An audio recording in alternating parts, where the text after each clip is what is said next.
High মনসিতা দি। High. তো তোমার pre wedding এর লুক আমি করেছিলাম, অলরেডি সবাই দেখেছিল। তো তুমি আমাকে বলো যে আজকে তুমি কেমন লুক চাইছো, আজকে তোমার মেহেন্দি। আমি তখনও তোমাকে বলেছিলাম যে তোমার আমাকে যেটা মানাবে সেটা করে দেবে। আজও তুমি তোমার উপর, আমি তোমাকে ছেড়ে দিয়েছি আমার উপর। তুমি আমাকে যেটা ভালো লাগবে সেটা তুমি বুঝে করে দাও। ওকে ঠিক আছে, চলো তাহলে স্টার্ট করা যাক। একদম। হ্যালো মনসিতা দি। হ্যাঁ বলো। কেমন লাগলো বলো। অসাধারণ লেগেছে। এটা তোমার মেহেন্দি লুক। হ্যাঁ। একটুখানি এদিক ওদিক টার্ন করো। স্মাইল করো, ওদিকে ফেস করো। হুম হুম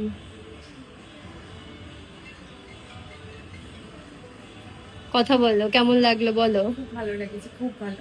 এটা আইটা ক্লোজ করে দাও। একদম সিম্পল সাটল লুক রেখেছি মেহেন্দি লুকের জন্য, বাট ড্রেসটা চুজ করে ফেলেছে রিসেপশনের। আমি কিছু করার নেই আমার। আমি হালকা সাজানো সত্ত্বেও মনে হচ্ছে রিসেপশন, মনে হচ্ছে মাথা ভর্তি সিঁদুর পরিয়ে ওই লুকটাকে কমপ্লিট করে দেবে রিসেপশনে, কারণ ওরমই এটা লাগছে। আমার নিজেরই পছন্দ, আমার বাড়ির সবার ড্রেস ভীষণ ভালো লাগছে, বিশ্বাস করে ভীষণ ভালো লাগছে। ঠিক আছে, বাই বাই। টাটা।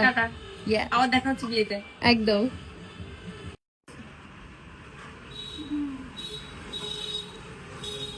হ্যাঁ, বাড়িতে তো ওই 10টা বাজবে। ওন্না নিলাম না, তাহলে পুরো রিসেপশন ব্রাইড হয়ে যাবে। ছেড়ে দিই ওন্নাটা। অন্যটা একটা সাইড দিয়ে দিলাম, না হলে গলা দিয়ে দিয়ে দাও। গলা নেই, দেখ তো কোনটা ভালো লাগবে। গলা দিয়ে দিলে ভালো লাগবে। এই আমার মনে হয় দরকারই নেই গো সুগন্ধ। না দেখো,